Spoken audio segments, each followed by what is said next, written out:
በጣም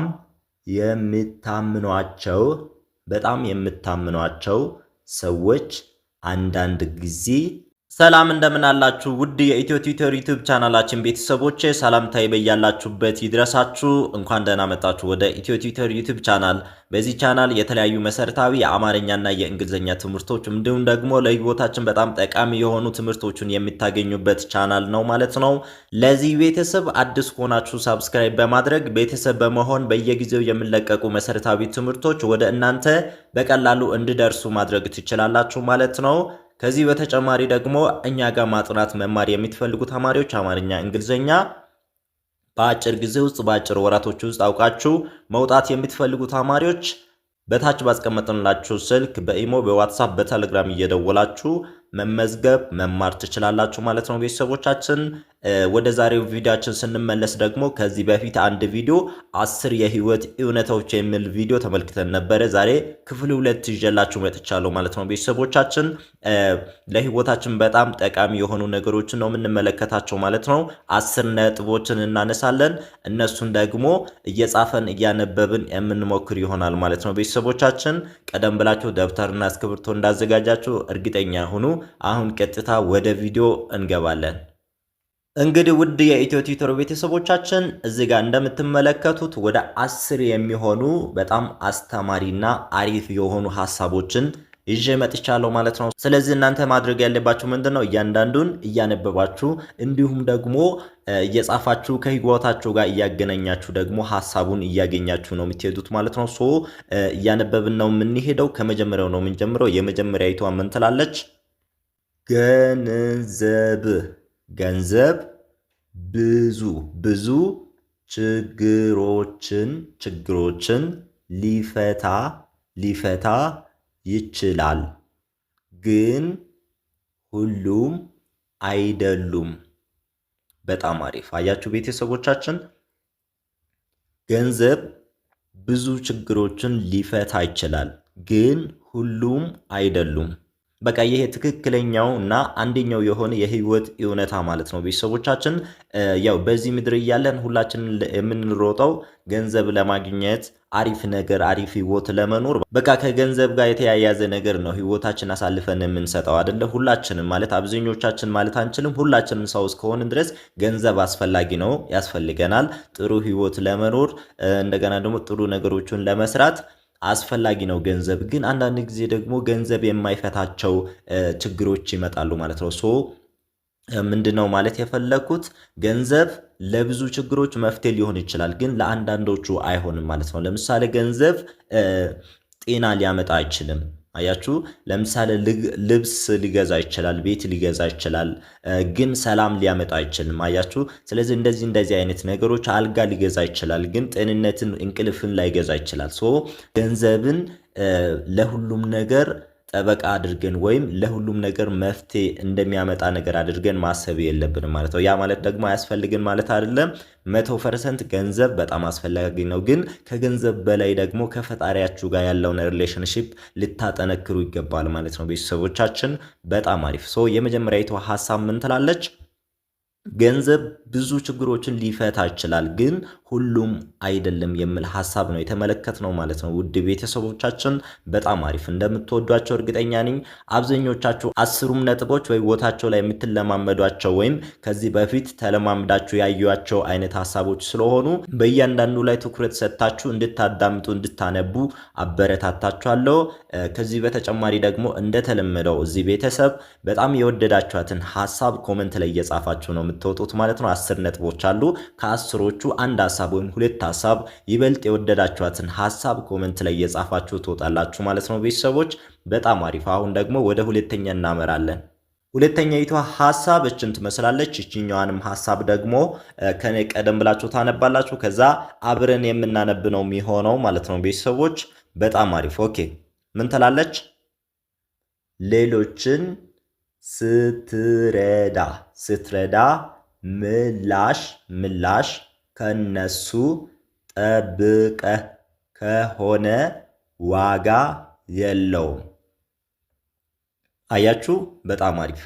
ሌሎችን ስትረዳ ምላሽ ከነሱ ጠብቀ ከሆነ ዋጋ የለውም ማለት ነው። ይህ ማለት ምን ማለት ነው? ቤተሰቦቻችን ለሆነ ሰው መልካም ነገር ስናደርግ ወይም የሆነ ሰው ስንረዳ ምንድነው ማሰብ ያለብን? ያ የረዳነውን ነገር ምላሹን የምናገኘው ከፈጣሪ ነው፣ ወይም ለፈጣሪ ብላችሁ ነው ማድረግ ያለባችሁ። ካልሆነ ልክ እናንተ እንደረዳችሁ ሁላ አይቆጠርም ማለት ነው። ማለት በፈጣሪ ዘንድ ምላሽ ላይኖረው ይችላል ማለት ነው። ለምን? ቅድመ ሁኔታ ያስቀመጣችሁት ነገር አለ ማለት ነው። የሆነ ነገር እንደዚህ ስለሚጠቅመኝ ይሄን አደርጋለሁ ብላችሁ ነው ያደረጋችሁ ማለት ነው። እንደዛ መሆን የለበትም ማለት ነው። ስትረዱ ወይም ለሰው መልካም ነገር ስታደርጉ ምላሽ ከነሱ ጠብቃችሁ ሳይሆን ከፈጣሪ ዘንድ ዋጋ እንዳላችሁ ነው ማሰብ ያለባችሁ ማለት ነው። ሌሎችን ስትረዳ ምላሽ ከነሱ ጠብቀ ከሆነ ዋጋ የለውም የሚል ሐሳብ ነው ሁለተኛ ላይ የተመለከትነው ቤተሰቦቻችን። በጣም አሪፍ። ያ ማለት ምን ማለት ነው? ይሄ እንደዚህ አይነት ነገር ደግሞ ከጠበቅን ዲስአፖይንት የሚያደርጉ ነገሮች ሊመጡ ይችላሉ ማለት ነው። ለምሳሌ እኛ ከነሱ የጠበቅነው ምላሽ ካልተገኘ ወይም ካላገኘ ነው ዲስአፖይንት እንሆናለን ወይም እንናደዳለን ማለት ነው። እንደዚህ አይነት ነገር እንዳይፈጠር ስትሰጡ ወይም የሆነ ነገር ስታደርጉ ምላሽ ከነሱ ጠብቃችሁ ሳይሆን ከፈጣሪ ዘንድ ዋጋ እንዳላችሁ ነው ማሰብ ያለባችሁ ማለት ነው። በጣም አሪፍ፣ ጥሩ ነገር እያገኛችሁ እንደሆነ ተስፋ አደርጋለሁ ማለት ነው ቤተሰቦቻችን። እነኚህ በጣም በህይወታችን አስፈላጊ የሆኑ ሐሳቦችና ትምህርቶች ናቸው ማለት ነው ቤተሰቦቻችን። አሁን ወደ ሶስተኛ እንሄዳለን። ሶስተኛይቷ ሐሳብ ደግሞ እችን ትመስላለች። እንደተለመደው ከኔ ቀደም ብላችሁ እንዳነበባችሁ እርግጠኛ ሁኑ። ኦኬ፣ ምን ትላለች ሐሳቧ? አብረን ስናነብ ደግሞ ሰዎች ሁልጊዜ ላይረዳህ ይችላል፣ ግን መስራትህን ቀጥል። አያችሁ? ሰዎች ሁልጊዜ ላይረዳ ወይም ላይረዱሽ ይችላሉ፣ ግን መስራትህን ወይም መስራትሽን ቀጥል የሚል ሐሳብ ነው እዚህ ጋር የተመለከት ነው ማለት ነው። ቤተሰቦቻችን ብዙ ጊዜ እናንተ የሚሰሩትን ነገር ብዙ ሰው ላይረዳ ይችላል። አያችሁ፣ ብዙ ሰው ላይገባው ይችላል፣ ላይረዳ ይችላል። ግን እናንተ ከልባችሁ የሆነ ነገር ወይም ከቅን ልባችሁ የሆነ ነገር እየሰራችሁ ከሆነ መስራታችሁን መቀጠል አለባችሁ ማለት ነው። የግድ የሰውን ቫሊዴሽን አያስፈልግም ወይም የሰውን ማረጋገጫ አያስፈልግም ማለት ነው። የሆነ ሰው እናንተን ከደገፋችሁ ቀጥላለሁ ምናምን ብላችሁ ካሰባችሁ ላይሆንላችሁ ይችላል። ብዙ ጊዜ ሰዎች መልካም ነገር እናንተ መተው መልካም ነገር አድርጋችሁ ራሱ 99ኙ መልካም ሆኖ አንዷ መጥፎ ከሆነች ያችኛዋን አንዷን መጥፎነቷን ለማጉላት ነው የሚያስበው። ስለዚህ ለነሱ ግድ መስጠት የለባችሁ ማለት ነው። ስለዚህ ሰዎች ሁልጊዜ ላይረዷችሁ ይችላሉ፣ ግን መስራታችሁን መቀጠል አለባችሁ ማለት ነው ቤተሰቦቻችን። በጣም አሪፍ። ሶስተኛውም ሐሳብ በጣም ቁንጮ የሆነ ሐሳብ የያዘች አባባል ናት ማለት ነው። ስለዚህ ሰዎች ሁል ጊዜ ላይረዳ ይችላል፣ ግን መስራትን ቀጥል የሚል ሐሳብ ሶስተኛ ላይ ተመልክተናል ማለት ነው ቤተሰቦቻችን። በጣም ጥሩ የሆኑና አስተማሪ የሆኑ ሐሳቦች ናቸው። ሁሉንም ሐሳቦቹን እንደምትወዷቸው እርግጠኛ ነኝ ማለት ነው። ኦኬ፣ ወደ አራተኛ ስንመለስ ደግሞ አራተኛይቷ ምን ትላለች? አራተኛይቷ እችን ትመስላለች። ያው ቀደም ብላችሁ አንብቡና ከዛ ደግሞ አብረን የምናነብ ይሆናል ማለት ነው ቤተሰቦቻችን። አራተኛይቷ ምን ትላለች? ፍርሃት ወደ ስኬትህ ወይም ወደ ህልም እንዳትደርስ የሚሸፍን ጉም ነው። አያችሁ? ፍርሃት ወደ ስኬት ወይም ወደ ህልም እንዳትደርስ የሚሸፍን ጉም ነው ይላል። አያችሁ? ይሄኛው አሁን ትክክለኛ የሆነ ሐሳብ ነው ማለት ነው ቤተሰቦቻችን። እኛ ሰዎች እስከሆንን ድረስ ብዙ ጊዜ በፍርሃት እንጠቃለን። ፍርሃት ያው ውጤት የለውም ማለት ውጤቱ ወደ ህልማችን እንዳንደርስ ነው የሚያደርገው እንጂ በጣም ፖዚቲቭ የሆነ የሚጠቅም ነገር የለውም።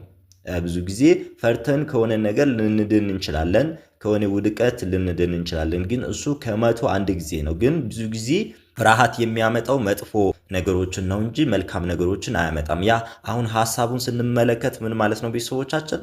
ፍርሃት ወደ ስኬት ወይም ወደ ህልም እንዳትደርስ የሚሸፍን ጉም ነው ይላል። አያችሁ? ጉም ለምሳሌ እናንተ ፊት ለፊት ስትመለከቱ በጣም ምንም የምታልፉበት የሌለ ነው አይደለም የሚመስለው። ልክ እናንተ ወደ ጉሙ እየተጠጋችሁ ስትመጡ ምንድነው ጉሙ እየጠፋ ይሄዳል። ልክ ትክክለኛ ነገር ነው የምታዩት። ግን ከሩቅ ሆናችሁ ስትመለከቱ ምንም ነገር አያሳያችሁም ማለት ነው። ልክ ፍርሃትም እንደዛ ነው ማለት ነው። እናንተ ያሰባችሁበትን ቦታ እንደገና ደግሞ ለማሳካት ያለማችሁበትን ቦታ እንዳትደርሱ የሚያደርግ እንደ ጉም ነገር ነው ማለት ነው ፍርሃት። ይሄኛው በጣም ጠቃሚ የሆነ ሐሳብ ነው። ስለዚህ ከህይወታችን ምንም አይነት ነገር ላይ ፍርሃትን ማስወገድ ይኖርብናል ማለት ነው ቤተሰቦቻችን። በጣም አሪፍ። ኦኬ አሁን ደግሞ ወደ አምስተኛ እንሄዳለን። ኦኬ አምስተኛይቱ ሐሳብ ደግሞ እችን ትመስላለች ቤተሰቦቻችን። እስከ 4 ያሉትን ሐሳቦችን በደንብ አድርጋችሁ እንደወደዳችኋቸው እርግጠኛ ነኝ ማለት ነው። አሁን አምስተኛይቷን ስንመለከት ምን ትላለች? ባይዘዌ ግን ሰብስክራይብ የሚለው ቃል ከእንግሊዝኛ ቃል የመጣ ሲሆን ትርጉሙም ተመችቶኛል፣ ተስማምቶኛል፣ አመሰግናለሁ ማለት እንደሆነ ታውቃላችሁ። በጣም የምታምኗቸው ሰዎች አንዳንድ ጊዜ ሊያሳዝኑ ይችላሉ ወይም ሊያሳዝኗችሁ ይችላሉ ማለት ነው። በጣም የምታምኗቸው ሰዎች አንዳንድ ጊዜ ሊያሳዝኗችሁ ይችላሉ ማለት ነው። በቃ ይህ እንደዚህ አይነት ነገሮች በጣም መራራ የሆኑ የህይወት እውነታዎች ናቸው ማለት ነው። ቤተሰቦቻችን እዛ ላይ ሲደርሱ በጣም ከባድ የሆኑ ነገሮች ናቸው። ፌስ ለማድረግ ለመጋፈጥ በጣም የሚከብዱ ነገሮች ናቸው፣ ግን ይከሰታሉ። በህይወታችን ላይ ብዙ ጊዜ የሚከሰቱ ነገሮች ናቸው። በጣም የምታምኗቸው በጣም ተስፋ የምትጥሉባቸው ሰዎች አንዳንድ ጊዜ ሊያሳዝኗቸው ሊያስከፏችሁ ይችላሉ። ስለዚህ እንደዚህ አይነት ነገሮች ይከሰታሉ ማለት ነው። ሲደርስባችሁ አዲስ ነገር እንዳይሆንባችሁ እንደዚህ አይነት ነገሮች እንደሚከሰቱ እርግጠኛ ልትሆኑ ይገባል ማለት ነው። ቤተሰቦቻችን በጣም ትክክለኛ የሆነች ሐሳብ ናት። ያው ከወደዳችኋት ኮሜንት ላይ ትጽፏታላችሁ ማለት ነው። በጣም አሪፍ። አንድ ላይ ላንብባት እስኪ። በጣም የምታምኗቸው ሰዎች አንዳንድ ጊዜ ሊያሳዝኑ ይችላሉ ወይም ሊያሳዝኑሽ ይችላሉ ማለት ነው። በጣም አሪፍ። ኦኬ አሁን ደግሞ ወደ ስድስተኛ እንሄዳለን። ስድስተኛይቷ ሐሳብ እችን ትመስላለች። ከኔ ቀደም ብላችሁ እንዳነበባችሁ እርግጠኛ ሁኑ። አሁን አብረን የምናነብ ይሆናል ማለት ነው። ሁል ጊዜ የምናየው እና የምንሰማው ነገር ነው የምንተገብረው። አያችሁ፣ ሁል ጊዜ የምናየውና የምንሰማው ነገር ነው የምንተገብረው። ሐሳቡ ግልጽ ላይሆንላችሁ ይችላል፣ ግን ለማብራራት ያህል ምን ለማለት ፈልጌ ነው ቤተሰቦቻችን፣ ለምሳሌ እኛ ሁልጊዜ ጊዜ የምናጠፋበት ነገር፣ ሁልጊዜ አይናችን በሱ ላይ የምንጥልበት ነገር ወይም የምንሰማበት ነገር ከሆነ በህይወታችን ላይ እየተገበርን እንሄዳለን ማለት ነው። ያ ማለት ምን ማለት ነው? ለምሳሌ ብዙ ጊዜ ሶሻል ሚዲያ ላይ መጥፎ ነገሮችን የምንመለከት ከሆነ መጥፎ ነገሮችን የማድረግ እድላችን እየጨመረ ነው የሚሄደው ማለት ነው። ልክ በተመሳሳይ ደግሞ ሶሻል ሚዲያ ላይ በየትኛውም ቦታ ላይ ከአካባቢያችን ሊሆን ይችላል የምናየውና የምንሰማው ደግሞ በጣም መልካምና ፖዚቲቭ የሆኑ ነገሮች ከሆኑ እኛም ደግሞ እነሱን ልናደርግ እንገደዳለን ማለት ነው። ባይ ዲፋልት እኛ አስበንም ባይሆን እናደርጋቸዋለን ማለት ነው። የምናያቸው ነገሮችና የምንሰማቸው ነገሮችን በትክክል መምረጥ ይኖርብናል ማለት ነው ቤተሰቦቻችን። በጣም አሪፍ። ይሄኛውም በጣም አስተማሪ የሆነ ሐሳብ ነው። ትክክለኛ የሆነ ሐሳብ ነው።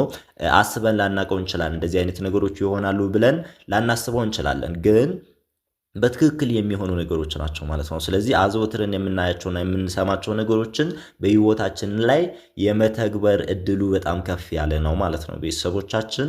በጣም አሪፍ። ኦኬ አሁን ወደ 7ኛ እንሄዳለን።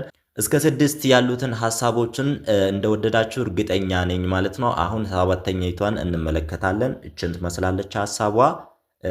ቀደም ብላችሁ አንብቡና አብረን የምናነብ ይሆናል።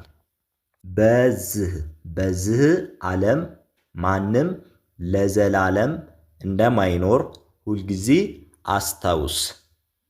በዚህ ዓለም ማንም ለዘላለም እንደማይኖር ሁልጊዜ አስታውስ። በዚህ ዓለም ማንም ለዘላለም እንደማይኖር ሁልጊዜ አስታውስ። ይሄኛው አሁን ለምሳሌ እኛ ብናስበውም ባናስበውም የማይቀር ነገር ነው ማለት ነው። በቃ አንደኛው የህይወት እውነታ ነው ማለት ነው። ማንም ሰው በዚህ ዓለም ለዘላለም አይኖርም አይደለ? ስለዚህ ምንድነው አንዳንድ ነገሮችን ስናደርግ አንዳንድ ነገሮችን ስንሰራ ማስታወስ አለብን ማለት ነው። ልክ እዚህ ዓለም ለዘላለም እንደምኖር ሰው ሆነን ክፉ መሆን የለብንም፣ እንደገና ደግሞ ስግብግብ መሆን የለብንም ማለት ነው። ስለዚህ በዚህ ዓለም ማንም ለዘላለም ስለማይኖር የምናደርጋቸው ነገሮችን ይህን አውቀን ነው ማድረግ ያለብን ማለት ነው ቤተሰቦቻችን። በጣም አሪፍ። ስለዚህ 7ኛው ሐሳብ እችን ትመስላለች። አሁን ወደ ቀጣይ እንሄዳለን ማለት ነው። ኦኬ አሁን ወደ 8ኛ ደርሰናል ማለት ነው። 8ኛይቱ ሐሳብ ደግሞ እችን ትመስላለች ቤተሰቦቻችን። በጣም እንደምትወዷቸው ሀሳቦችን እርግጠኛ ነኝ። 8ኛይቷን ቀደም ብላችሁ አንብቡና አብረን የምናነብ ይሆናል ማለት ነው። በጣም አሪፍ። ምን ትላለች? ሰዎች ብዙ ጊዜ አንተን ከመረዳታቸው በፊት ይፈርዱብሃል። አያችሁ፣ ሰዎች ብዙ ጊዜ አንተን ወይም አንቺን ከመረዳታቸው በፊት ይፈርዱብሃል። ይሄ ማለት ምን ማለት ነው ቤተሰቦቻችን? አንዳንድ ነገሮችን ስናደርግ ሰዎች የኛ የውስጥ ችግራችን ወይ የውስጥ ቁስላችን ሳይረዱ ሩቅ ሆኖ ይፈርዱብናል ማለት ነው። ይሄ ማለት በቃ የተለመደ ነገር ነው ማለት ነው። አንዳንድ ጊዜ ስናደርግ ለሰዎች ከሩቅ ሆኖ ሲመለከቱ ማድረግ የሌለብን ነገር ሊመስላቸው ይችላል። ነገር ግን እኛ ደግሞ ያን ነገር ስናደርግ ከውስጣችን የሆነ ምክንያት ሊኖርን ይችላል። አያችሁ፣ ግን ሰዎች እኛ ጋር መጥቶ ያን ምክንያት እስክረዱ ድረስ እኛን ሊረዱ አይችሉም ማለት ነው። ከመረዳታቸው በፊት በእኛ ላይ ይፈርዳሉ። እገሌ እኮ እንደዚህ አድርጓል፣ እገሌ እኮ እንደዚህ ያደርጋል ምናምን ብሎ ሊያወሩ ይችላሉ ማለት ነው። እንደዚህ አይነት ነገር እንዳለ ማወቅ አለብን ማለት ነው። ሰዎች እኛን ሳይረዱ ሊፈርዱብን ይችላሉ፣ ግን መጥቶ የእኛን ችግራችን ሲረዱ ደግሞ ነገሩን ይበልጥ ያውቁታል ማለት ነው። አጠቃላይ አንድ ላይ ሳነብ ምን ትላለች ሐሳቧ? ሰዎች ብዙ ጊዜ አንተን ከመረዳታቸው በፊት ይፈርዱብሃል፣ ወይም ሰዎች ብዙ ጊዜ እኛን ከመረዳታቸው በፊት ይፈርዱብናል ማለት ነው። ኦኬ፣ አሁን ደግሞ ወደ 9ኛ ደርሰናል ማለት ነው። ወደ መጨረሻው አካባቢ እየደረስን ነው ቤተሰቦች። በጣም አሪፍ። 9ኛይቷ ሐሳብ እችን ትመስላለች። አንድ ላይ ስናነብ ፈገግ የሚል ሁሉ አንተን ከእውነት ልብ የሚወዱ አይምሰልህ። በጣም አሪፍ። አያችሁ፣ ፈገግ የሚል ሁሉ አንተን ከእውነት ልብ የሚወዱ አይምሰልህ። በጣም አሪፍ። ይሄኛውን አሁን ትክክለኛ የሆነ ሐሳብ ነው ማለት ነው ቤተሰቦቻችን። ሰዎች እኛን የሚወዱበትን መንገድ ለምሳሌ በፊታቸው በሚያሳዩት ወይ ከአንደበታቸው በሚገልጹት ነገር ላናውቀው እንችላለን ማለት ነው። በተግባር ላይ ስንውል ነው የምንረዳው ብዙ ጊዜ። ስለዚህ ከአንገት ላይ በሚያሳዩት ነገር ወይም በሚያሳዩት ፈገግታ ለእኛ ትልቅ ቦታ እንዳላቸው ማሰብ የለብንም ማለት ነው ቤተሰቦቻችን። በጣም አሪፍ። አያችሁ፣ ፈገግ የሚል ሁሉ አንተን ወይም አንቺን ከእውነት ልብ የሚወዱ አይምሰል ወይም አይምሰልሽ የሚል ሐሳብ ነው 9ኛ ላይ የተመለከትነው ማለት ነው። ይሄኛውም ትልቅ የሆነ እውነት የያዘ ሐሳብ ነው ማለት ነው ቤተሰቦቻችን። እንደምትወዷት እርግጠኛ ነኝ ማለት ነው። አሁን እንደምን ብለን ወደ መጨረሻ አካባቢ ደርሰናል። የመጨረሻኛይቷን ሐሳብ ተመልክተን የምናጠናቀቅ ይሆናል ማለት ነው ቤተሰቦቻችን። ሐሳቦቹን በጣም እንደምትወዷቸው እርግጠኛ ነኝ ማለት ነው። እንደገና ደግሞ 1 እና 2 ወይም ከዛ በላይ የሆኑ ሐሳቦችን የወደዳችኋቸውን ሐሳቦችን ኮሜንት መስመር ላይ የጻፋችሁ መውጣት እንዳረሱ። እናንተ ኮሜንት ስታደርጉ ላይክ ስታደርጉ ቪዲዮአችን ወደ ላይ እየወጣ እንድታይ ያደርጓል ማለት ነው። ዩቲዩብ ራሱ እንደዛ ስለሚያደርግ እንደዚህ በማድረግ አበረታቱን እላችኋለሁ። አሁን የመጨረሻኛይቷን ሐሳብ እንመለከታለን። ኦኬ፣ የመጨረሻኛይቷ ሐሳብ ምን ትላለች? ስለ አንተ ህይወት ብዙ ዋጋ የከፈሉትን የምታስብበት ቀን ይምጣ። በቃ እችኛዋ ምርቃት ናት ማለት ነው። መጨረሻ ላይ ምርቃት ነው ማመጣላችሁ ሁሉ ጊዜ እንደምታውቁት። ምን ትላለች የመጨረሻዋ ሐሳብ? ስለ አንተ ህይወት ብዙ ዋጋ የከፈሉትን የምታስብበት ቀን ይምጣ፣ ወይም የምታስደስትበት ቀን ይምጣ የሚል ሐሳብ ነው የተመለከትነው ማለት ነው ቤተሰቦቻችን። ያው እኛ ሰዎች እስከሆንን ድረስ በህይወታችን ላይ አንዳንድ ሰዎች አሉ ብዙ ዋጋ የከፈሉብን ብዙ ነገር ያደረጉብን ሰዎች አሉና እነሱን ደግሞ እኛ የሆነ አሪፍ ቦታ ላይ ደርሰን ለነሱ ዋጋ ምንሰጥበት እነሱን ምናስደስትበት ምናስብበት ቀን ይምጣ የሚል ሐሳብ ነው የተመለከትነው ማለት ነው ቤተሰቦቻችን። በጣም አሪፍ። 10ሩን ሐሳቦችን በትክክል እንደጻፋችሁ እንዳነበባችሁ ሐሳቡ ደግሞ ምን ማለት እንደፈለገ ሐሳቡን እንዳገኛችሁ እርግጠኛ ሁኑ። ለጓደኞቻችሁ እንደገና ደግሞ ለመማር ለሚፈልጉ ተማሪዎች እንድትልኩ አበረታታችኋለሁ። አብዛኞቻችሁ ይህን ሐሳብ እንደወደዳችሁ ይህን ትምህርት እንደወደዳችሁ ኮሜንት ላይ እያሳያችሁ ስለሆነ አመሰግናለሁ። በሌላ ቀን እንዲሁም እንደዚህ አይነት አስተማሪ ቪዲዮ ይዘን እንመለሳለን ማለት ነው። ከዚህ በተጨማሪ ግን መማር የምትፈልጉ ተማሪዎች ያው አሁን እኛ የምናስተምረው ይሄ በጣም ከዝቅተኛ ደረጃ ከፍ ብሎ ማንበብና መጻፍ እየቻሉ ላሉ ተማሪዎች ነው እንደዚህ አይነት ትምህርት የምናመጣው። ከዚህ በፊት ግን ያስተማርናቸው ፊደላቶች፣ ቃላቶች ምስረታ ከመሰረቱ ጀምረን ያስተማርናቸው። ስለዚህ አሁን እናንተ ያላችሁበት ደረጃ በየትኛውም ደረጃ ላይ ይሁን ችግር የለውም፣ ከመሰረቱ ጀምረን ልናሰለጥናቸው ፍቃደኛ ነን ማለት ነው። ሶ መማር የምትፈልጉት በታች ባስቀመጥንላችሁ ስልክ በኢሞ፣ በዋትሳፕ፣ በቴሌግራም እየደወላችሁ እንድትመዘገቡ እንድትጀምሩ አበረታታችኋለሁ። በሌላ ቀን በሌላ ቪዲዮ እስክንመለስ ድረስ ሰናይ ጊዜ። መምህር አዲስ ነበርኩ። አመሰግናለሁ።